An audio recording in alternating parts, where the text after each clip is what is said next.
Man, I hope this is gonna be the final video because I've been recording since the match is over. So that means six o'clock is 6:20, and I'm constantly deleting the previous version because there are something that comes up in my mind, something that I wanna say, something that I shouldn't say, something that I wanna say later. It's too early, man. It's too early to record the video. So this time I'm gonna just go with the flow. Guys, this is a post-match reaction. I'm recording this video at 6 a.m. in Taipei. I woke up at 4. Milan Feyenoord defeat number 2 in row in Champions League for AC Milan. I was about to say for the Rossoneri, but we were not playing with the red and black because now we're playing with the grey and pink socks. I mean, what the fuck, man? Pink socks. I would love to see the face of Pavlovic when they show him that, bro, you have to wear the pink socks. I would just want to have that picture, you know, what kind of face is gonna do Pavlovic when they told him that he's gonna wear the pink socks. Now, a grade actually today couldn't play. We only could have played with our third jersey because of Feyenoord, of course. But let's start analyzing this match, guys. Right away with saying that, in my opinion, Feyenoord fully deserved the victory tonight. In my opinion, Feyenoord capitalize or make the most of the occasions that they had. The goal, of course, at minutes number after 3 minutes, it's deadly for any match, you know. Deadly because every player is still cold, every player, the team, they're still studying each other, and if you score at minus 3, the match for you, it's already downhill. The enthusiasm of the team was visible. The enthusiasm of the Feyenoord Arena, I don't know what's the actual name, but it was visible. It was really nice to see so many people out there, even with the rain, supporting their team. So really, really happy with them. And then makes me feel like 2 days ago they fired the coach, and now they got this kind of result against Milan. Makes me feel always the same thing that I thought when I saw Fonseca get fired from Milan for Conceição, that in 2 matches we beat Juve and Inter. It always makes me feel like it's very much here. It's very much football. It's a lot in the feet, in the feet. Yeah, in the feet is a lot into the preparation. But more than 50%, in my opinion, it's up here. If you see something, if you visualize a victory, visualize a great night of Champions League, you're gonna have a great night in Champions League, because it's clear. I mean, surely the coach of Feyenoord didn't have enough time to share his print over the team, right? So it was just the attitude of the team, and the attitude of the team of the Feyenoord was fantastic in the first in the first 15-20 minutes. Then Milan actually react a little bit, but the only 2 players that I really have to mention, of course, the thing that I didn't like about Feyenoord, especially from the guy that scored by Baisha, what's his name, Paixao. He was always on the ground. He was always on the ground, diving like really few other players. Probably only his captain. He was down on the ground maybe another 3 times, but they dive a lot. They were diving a lot, which is very annoying. But you know, this is part of football. We watch Italian football, so we know that when a team is winning, they are like using all their weapons, and part of their weapons is to also to stay on the ground, which is absolutely fair.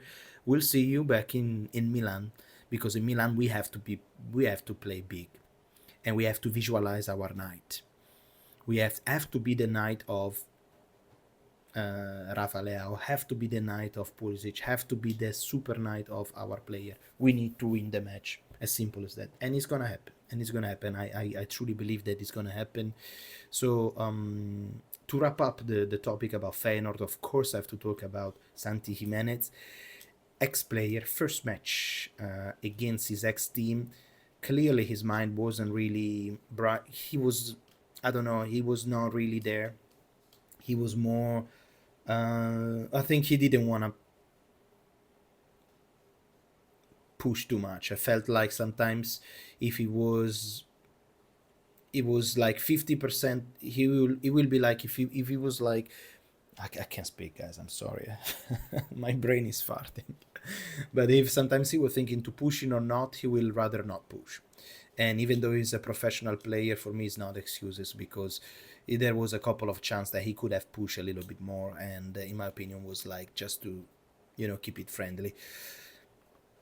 And I would love to see a little bit more of Venom, especially against your ex team, because that's it. That's your ex team. Is your ex girlfriend. He's not coming back, so you're gonna stay with us. So you need to show respect towards the jersey that you're getting paid for.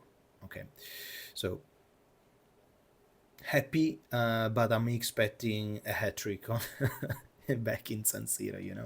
So no, I really hope that Jimenez can play a little bit better right away, because I was expecting a little bit more.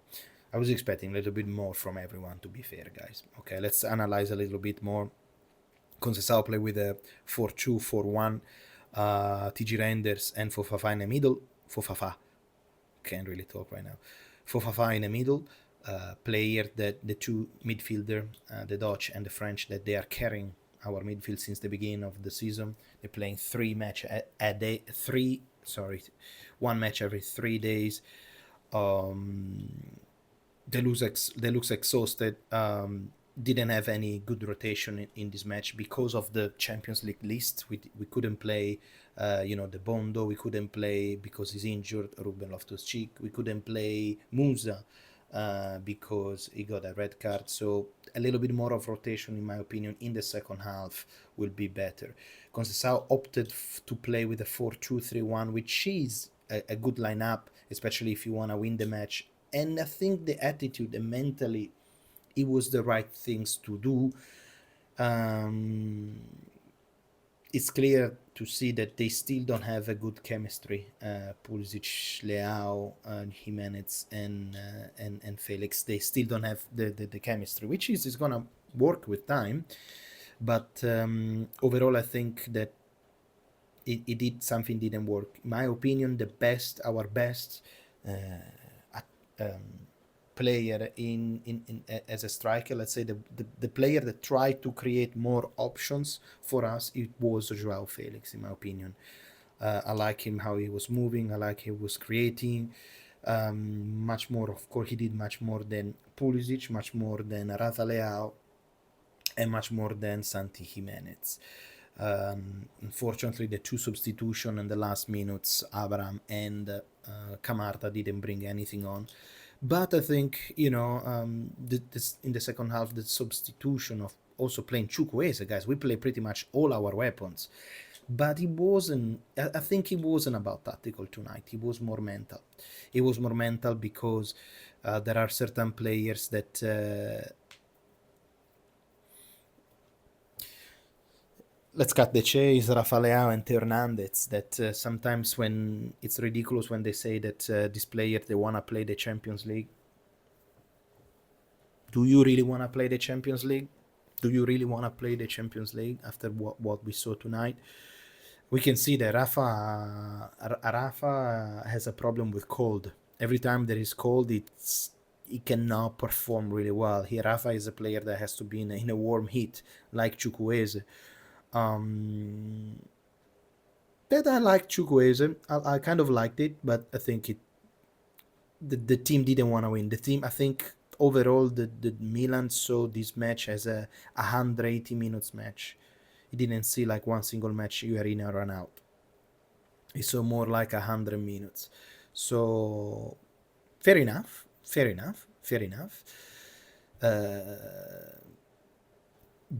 But in my opinion, mentally, if you are part of Milan, and we as a people that talk in front of a camera and people that represent Milan, as a fan of Milan, of course, we expect in Milan always to perform, to perform a big match again, especially in Champions League, because it's in our DNA, and our DNA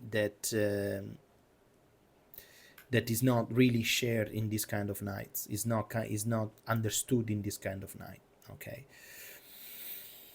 And so Rafa Leao and Theo Hernandez, I think actually Theo I saw a little bit more when Rafa came out. But again, like, Rafa is our best player, and you expecting always something from him. So I'll give him I'll give it the excuse this time of being a match of 180 minutes, and we also have the match on the way in San Siro that we have to win. We love a big night in San Siro, and it's gonna happen. But this is I will be much more fine with the draw. With the defeat, it's just mentally wrong. Unless it was sold as a package on the when we bought Jimenez, they were like, "Yep, and you sell me the victory." Okay, yeah, the victory is yours. Done. Which could happen, guys, but I don't want to be too much into the conspiracy, But it's all good. It's all good. My opinion, guys. The 2-1. Yeah, defensively, guys, we conceded a goal at -3, which pretty much will cut the legs to anybody that plays football. As you know, in the first few minutes you are still studying. At each team they're studying each other. Each team, can't speak. They're studying each other. They are like still warming up. And Paixao scoring that goal in -3 was deadly. But I think there was a big mistake by Mike Maignan, guys. And then this is something that I want to talk about it because it's not the first time that Mike makes these kind of mistakes. He's a champion. It could happen, but it's not the first time. And in my opinion, especially at -3, you need to be really, really, really up there, really paying a lot of attention. And it didn't. So I think, in my opinion, the worst of the match, the worst player of this match in between Milan and Feyenoord, it was Mike Maignan. The best player, in my opinion, in this match, it was Strahinja Pavlovic. Fantastic playing, fantastic defensive, fantastic attitude. Attitude really, really, really good. I enjoyed watching him play. He's very is not fast, but physically and tactically he's getting really, really, really good. So Pavlovic, in my opinion, man of the match. And if the man of the match is a defender, it tells you a lot about that we didn't create enough up front. I don't think anybody can say that our top 4 striker up there, anybody can be the man of the match. Nobody can be the man of the match in a midfield. Man of the match for Milan, in this case, Pavlovic. Worst player, Mike Maignan. There is not much to say. I'm very, very disappointed. Very, very disappointed by Mike, because once again it's not doing enough. Other than that, guys, Feyenoord, yeah, I think I covered pretty much everything. Yeah, that's the other thing that I wanted to mention is that this is something that I wrote down. If TG push, we break in the middle. And this is what's happened on the first goal of Feyenoord. If TG push, we concede in the middle. Milan was TG renders just shoot in the goal after 2 minutes, and Feyenoord saved. And on a counter-attack, Milan was completely unbalanced. It was TG renders and all the rest of the team, Fofana and all the rest of the team behind. And as you can see, playing with the 4 striker as we are playing now, it is dangerous because you concede counter-attack. And tonight we paid that. Tonight we paid the mistake of splitting the team in 2. It was a little bit mistake by Kyle Walker to leave too much space to Paixao. It was a bigger mistake. 90% of the fault it's Mike Maignan. But how the goal was created, it is because Milan was split in 2. And we cannot carry on because in Serie A lot of teams play with counter-attack against Milan. So have to be extremely careful. Extremely careful. Other than that, guys, I think I covered pretty much everything. There is not much else to say about this shitty match against Milan. I'm still very positive that I think that Milan has great chance to go through the Champions League stage. should have done much better against Feyenoord tonight. Next match, it's going to be actually in San Siro against Verona, a match that unfortunately, guys, I'm not going to be watching because it's going to be in the middle of the night and I'm going to be travel in Japan for the weekend, so I'm not going to be available to watch the match, so not post-match reaction. But definitely we will be back during the week to watch the return of Milan Feyenoord. So other than that, believe in this young AC Milan. Sempre Forza Milan. Believe. Ciao.